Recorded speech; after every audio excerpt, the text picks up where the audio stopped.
સાદામાં સાદા કર્મનો કોઈક સંબંધ આપણા વિચાર ક્ષેત્ર સાથે છે. વિચાર ક્ષેત્ર સાથે છે. બધા જ વમળ ત્યાં અંકિત થાય છે, બધા જ વમળનો ત્યાં રેકોર્ડ થાય છે અને કોઈક દિવસ પરિણામ આપે છે.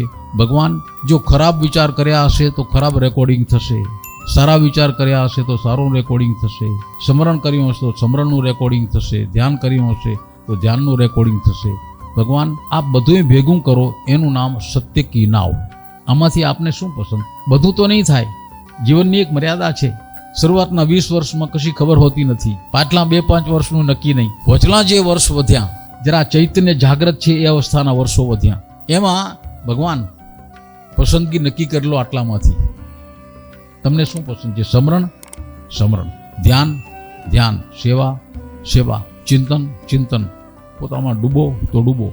એ એક જ જે તમને હાથ લાગ્યો એ જ સત્ય કી નાવ.